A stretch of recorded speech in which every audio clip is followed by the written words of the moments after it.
on, baby.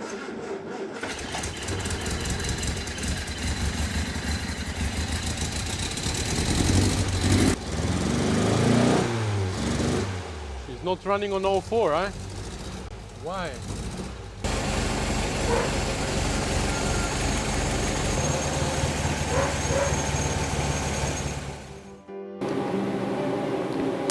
Yeah, we can't make her run great with only adjusting the carbs. We need to take care of this ignition, and I think it has lots of issues. So welcome to another episode of the 1964 TR4 overhauling, and in this episode let's take care of the ignition system and then maybe go back to the carbs and try to tune them again and see if we can make the engine run better. It doesn't run horrible, but it could be better. I'm sure it could be better.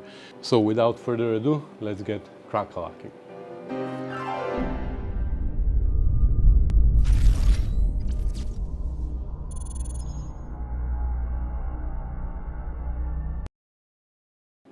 So if you remember a few episodes ago, when I started the engine, after 3-4 days, it ran on 2 cylinders only.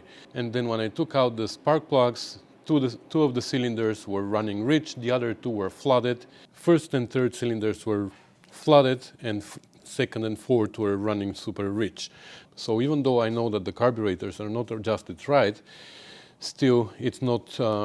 Still we have a problem somewhere else, not only on the carburetors, because these 2 cylinders are fed by one carburetor, but they were not acting the same way. One was flooded, one was running rich. So obviously we have a spark issue. So I want to go through the whole entire system here and make sure that everything is perfect.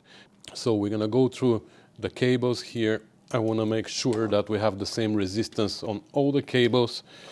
This here, we will make sure that we have a good connection. You know, these are the screw-on type, so this connection here might not be great. So we're going to check that.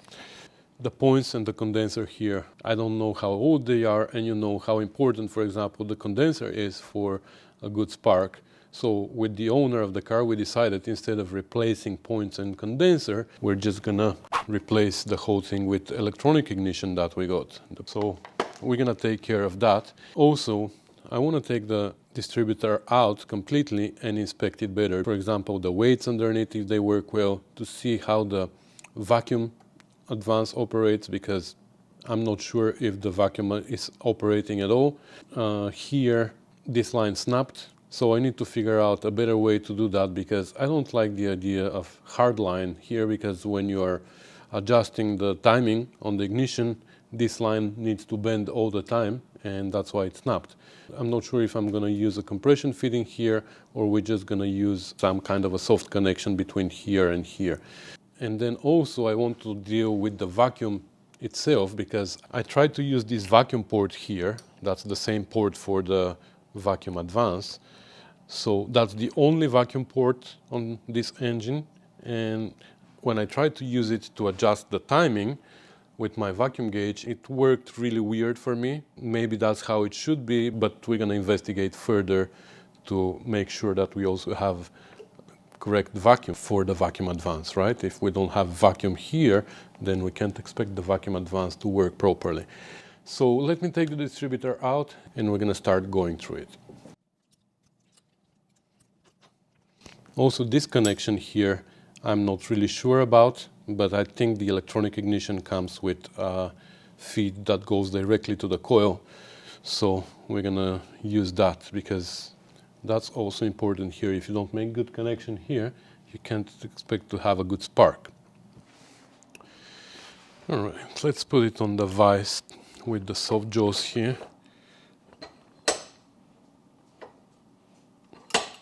And we're gonna remove the points.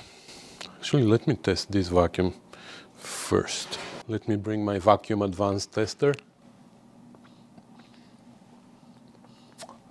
Nope. Doesn't work. Let's try something else. But yeah, definitely needs to work. I should be able to do it with my mouth. No. We're not building vacuum at all. This is a pretty cheap vacuum pump that you use to bleed your brakes, and it doesn't show correct vacuum here, but at least if you build up vacuum here, it works, you see? Even though it doesn't show 0 when it's 0. Anyway, so this doesn't work. And I'm gonna see if I can take it out. I don't know if I can take it out and if it can be replaced easily. Can I order a new one? I don't know. Let me take the points out.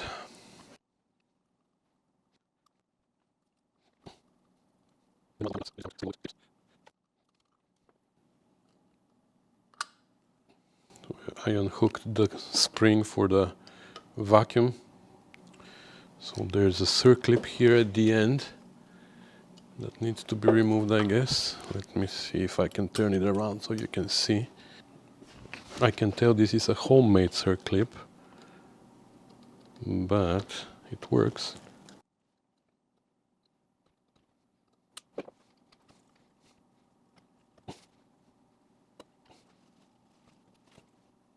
Maybe it's not homemade. I don't know. Let's see now if we can, if we undo this. Never done that, so I don't know if it is gonna work, but we can always try.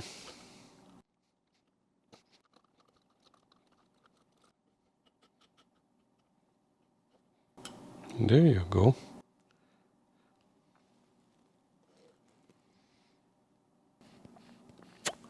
Unfortunately, this vacuum advance doesn't work, but let me see if they are available. Can I buy that?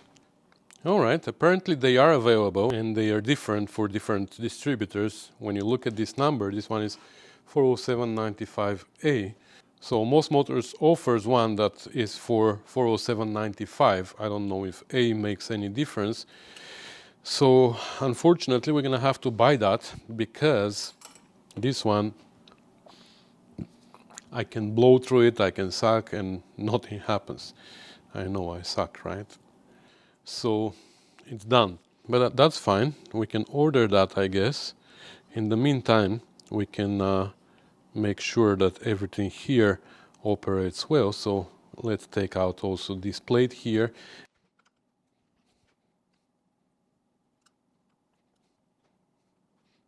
This we can take out.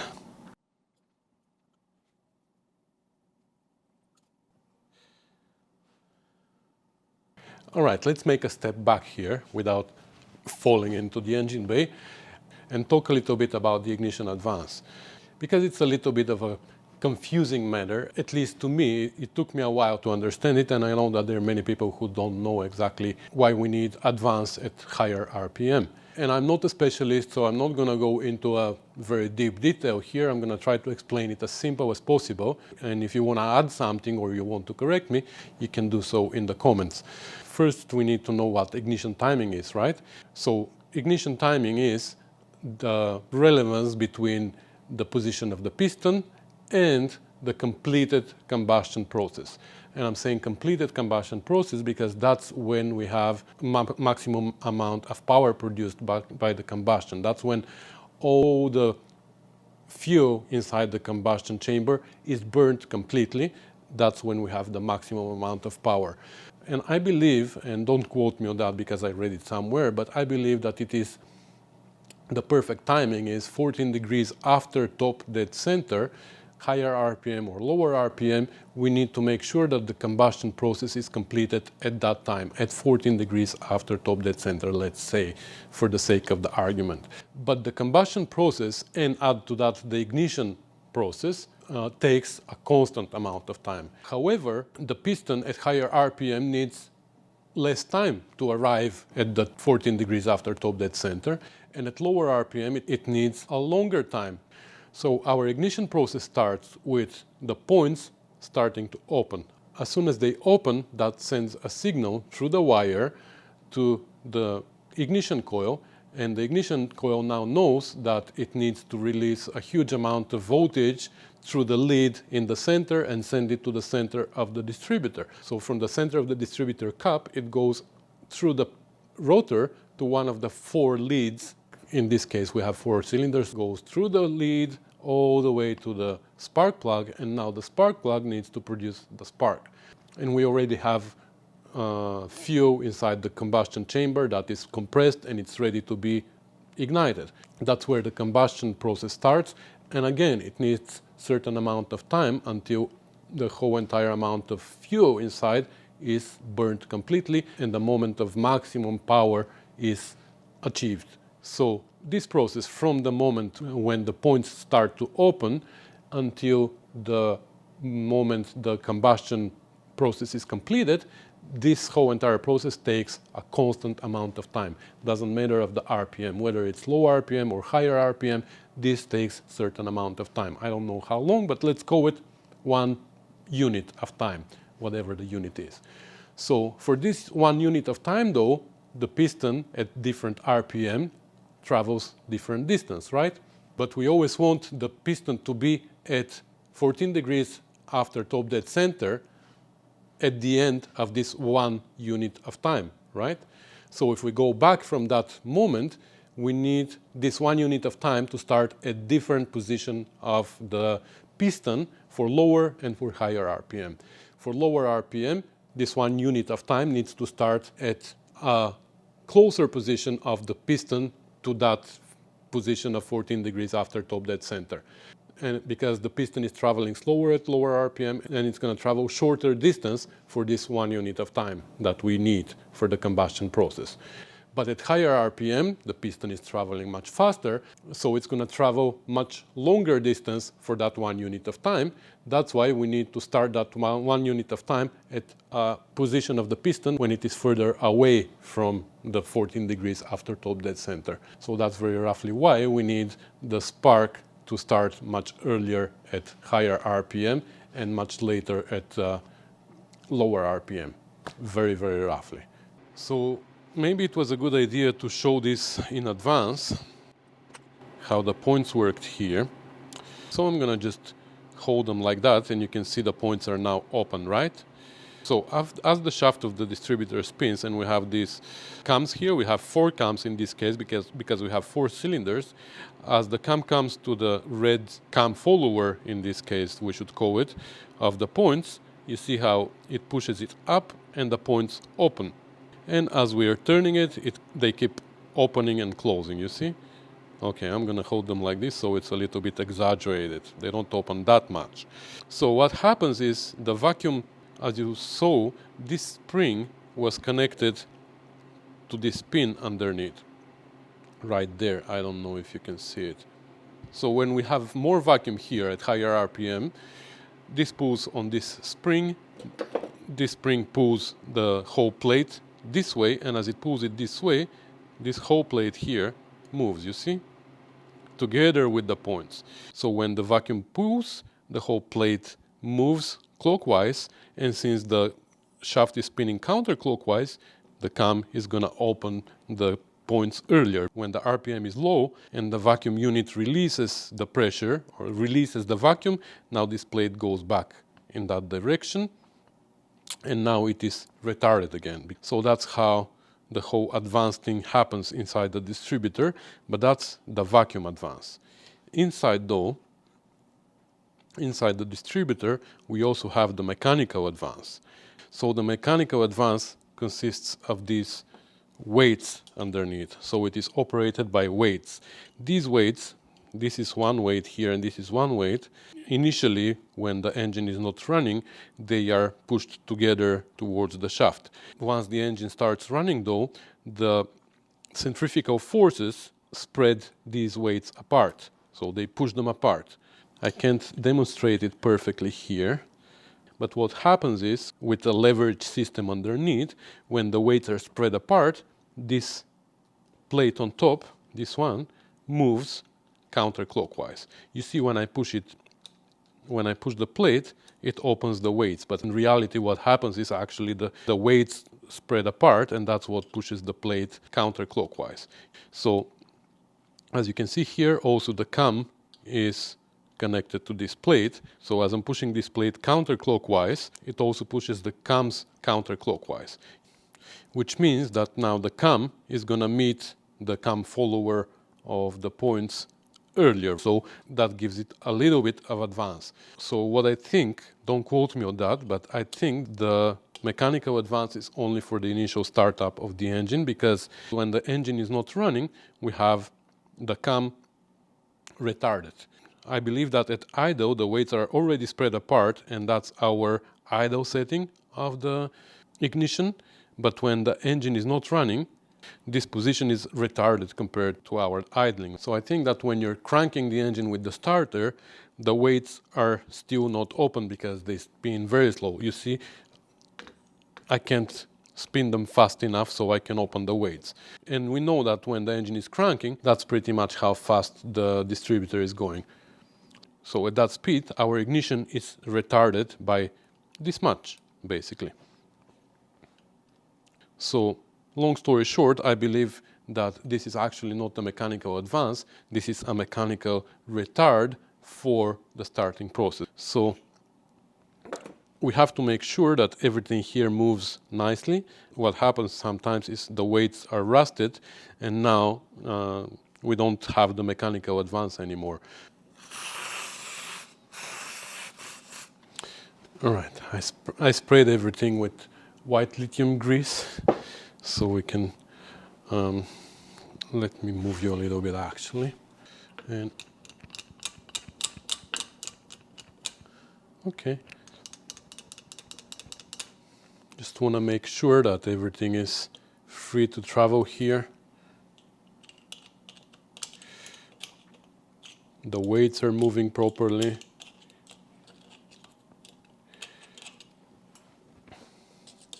And that's how I'm going to leave it. And now let's assemble the plate.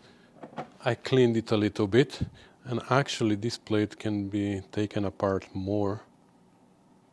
From here, you see this pin can come out, and now we can clean it here too.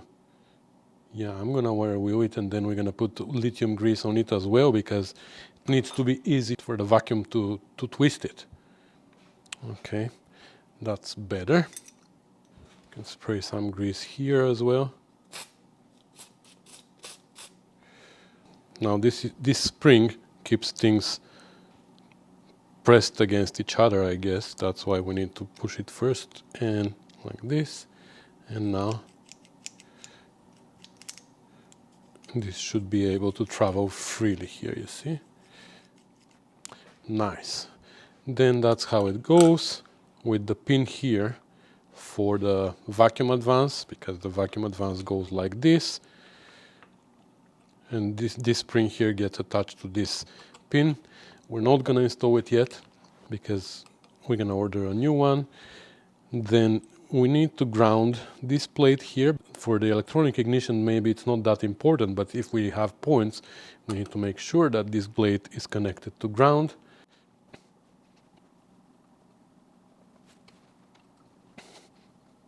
So let's see what's in the box.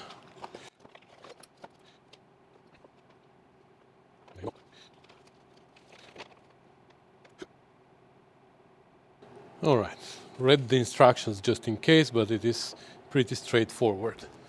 All right, so this is the plate that needs to go where the points used to be. So we're gonna have to remove it later to install the vacuum, but whatever, we're gonna have to do it. There's no way around it. So now here, they send you screws. So is that screw gonna fit there, you think? I'll give you a zip tie. This is a filler gauge. So let's see, hopefully this screw is gonna fit there. Yeah, perfect. Too bad we're gonna have to disconnect that later, but actually I'm gonna have to put, you know what, actually I'm gonna have to put the old vacuum advance there to hold our plate in place, otherwise our plate is gonna go all over the place. So even though it's not working, we're gonna have to put it back. So it goes like this. The spring goes there. The nut, the nut needs to be in the slot. In this slot, like this.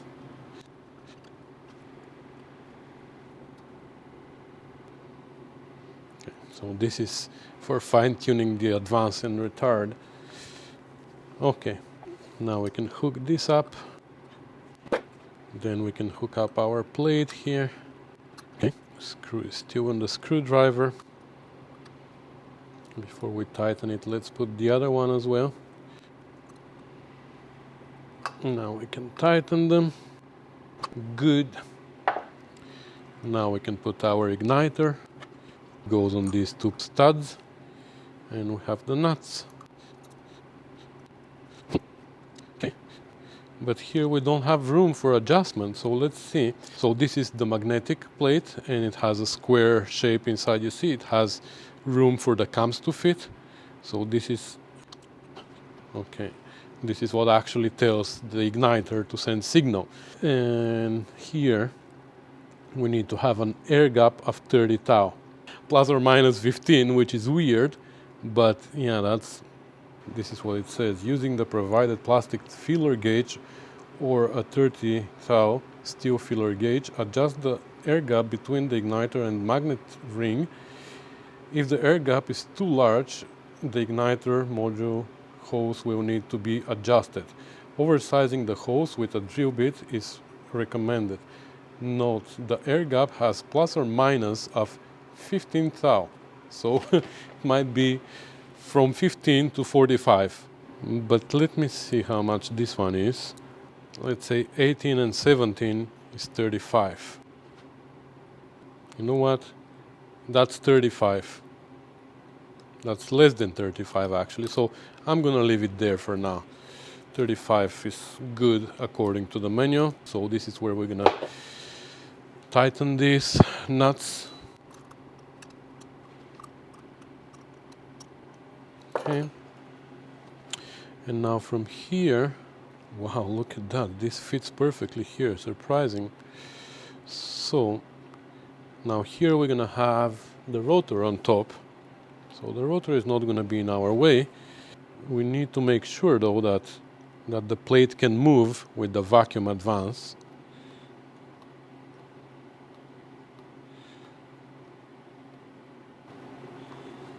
So I think that's where we're going to keep it, and I'm going to do this.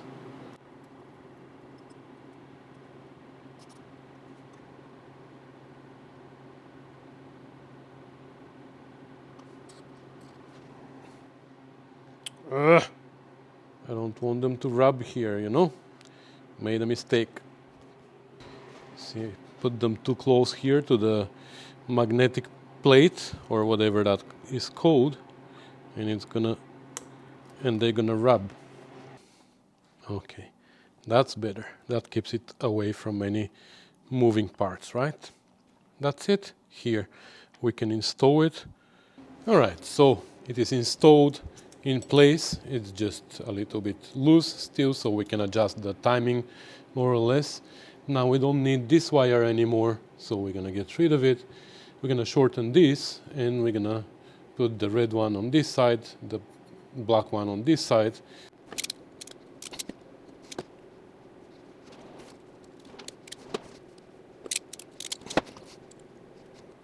All right, and with that, the electronic ignition is installed. So now let's take a look at the leads for the spark plugs, and then we're gonna adjust the timing more or less, and we're gonna attempt to start it, even though the vacuum unit is not working, but we're gonna see if we can adjust it to idle properly. I'm pretty sure now that it was hesitating when I was pressing the throttle because of the vacuum, because the advance was not working at all. So we're gonna work on that later. All right, so let's check the leads here. I pulled back the sleeves a little bit to make sure that I can touch properly the wire. So we're gonna start with first cylinder. So this is our first, and we're gonna go in circle. So the resistance for this wire normally is about 12,000 ohms per foot.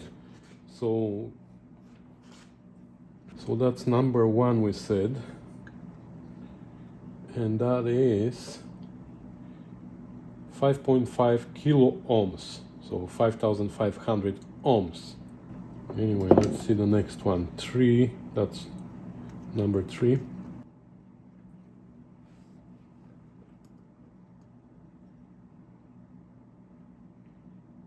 6.7 kilo ohms. Interesting.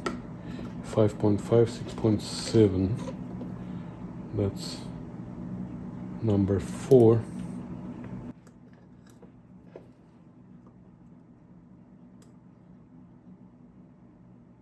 .6, so it's more or less like 5.59, yeah, more or less like number 1. And number 2, 6.9, so more or less like number 3. So that's interesting. So number 3 and number 2, no, that's number 4. So okay, so 5.5, 6.7, 6.9, and 5.5. So the 2, yeah, makes sense, I guess. So this is the longest one, that's why it's 6.9, the highest resistance, but I think it is within normal. All right, in this case, let's install it and go from there. All right, so I set up the engine so it is a little bit before top dead center on the first cylinder on the power stroke, because we can see that the rotor points to first cylinder.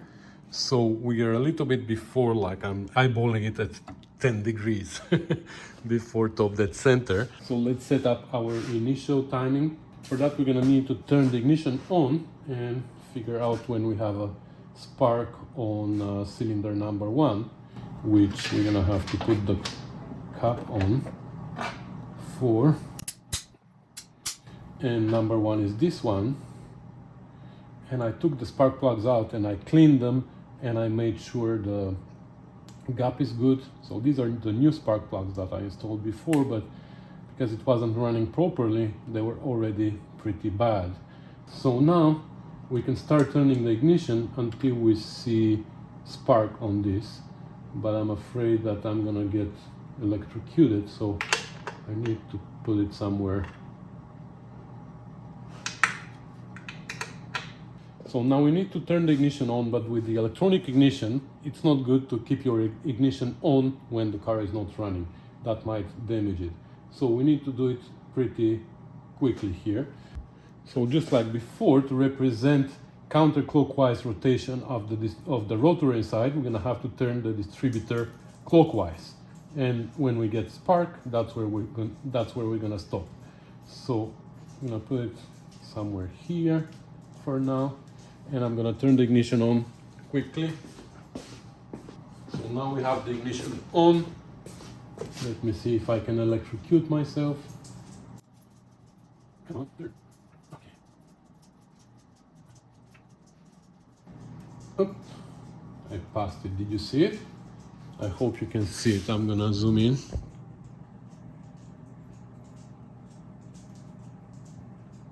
There you go.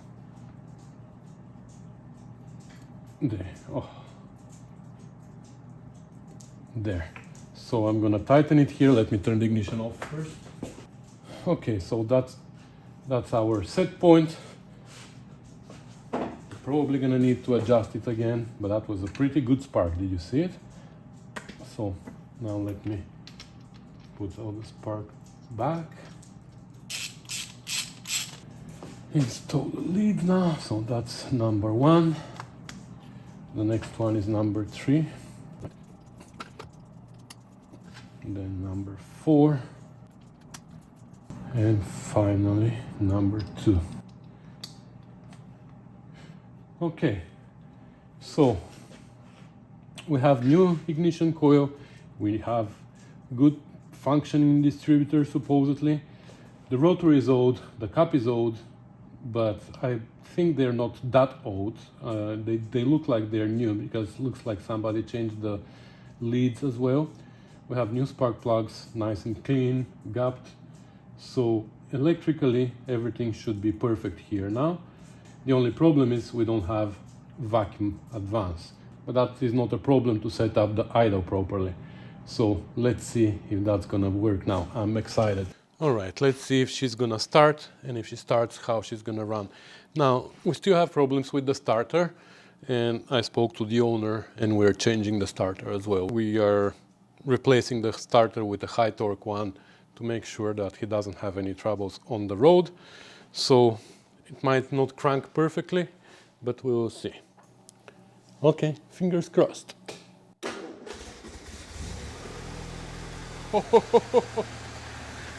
Look at that. She runs like so much better.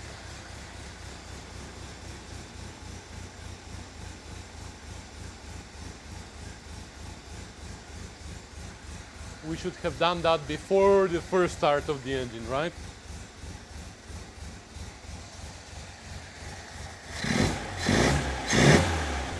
Now, of course, she's still on the choke. I'm gonna open the door. Holy crap, she doesn't even need the vacuum advance. Okay, now we are off the choke completely.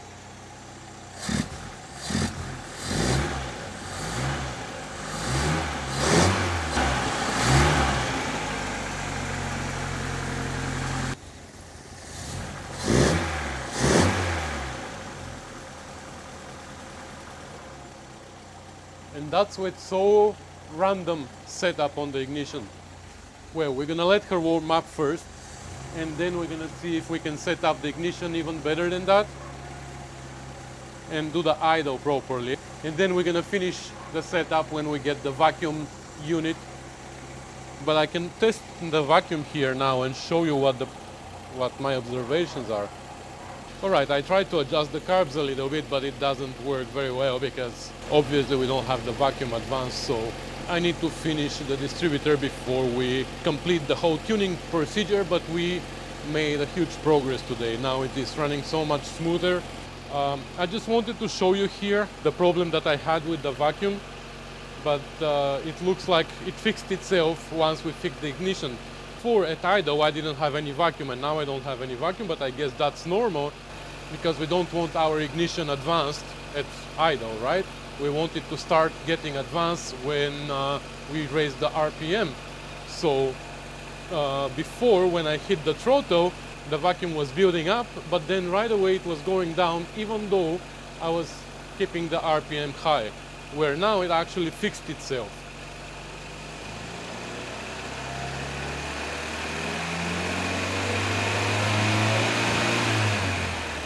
So you see, now it is staying high as I'm raising the RPM. So I guess that was also related to the ignition. I guess before there was unburnt fuel inside the cylinders. When the piston started going down, I mean, somehow it wasn't sucking enough new fuel, I guess. I don't know what exactly was happening, but anyways, now it fixed itself.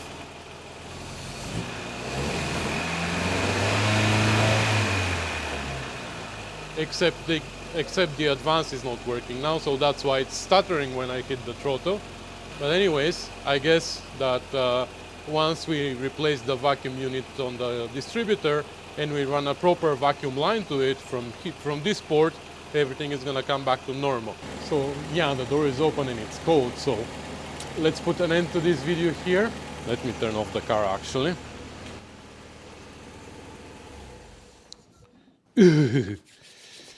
Okay, I'm gonna take a break. I'm gonna go inside for 10 minutes and I'm gonna let the garage vent so I can close the door and then turn the heat on because I'm freezing here. What is it? It's not that cold actually. It's 3 degrees Celsius inside the garage right now. Anyways, unfortunately, we're not gonna be able to finish the whole tuning up process. I wanted to rebuild the distributor and then tune up the carbs and then finish with the tuning up procedure here and start moving to some other parts of the car, but unfortunately we can't finish that until we get a new vacuum unit, so we're gonna do that later. So we're gonna order that and some other parts that we need, like a temperature sender and maybe a voltage stabilizer and stuff like that. So while we're waiting for these parts to arrive, we still have other items on our list that we need to do. And when we get the parts, again, we're going to come back here and finish the tuning. But to be honest, I'm really happy how the electronic ignition improved the whole running thing. So that was a good decision to change the points. Anyways, I'm rambling and it's cold, so thank you guys for watching, for commenting, for subscribing, sharing, supporting the channel, and I'll see you in the next one. I'm going inside because it's cold. See you, bye.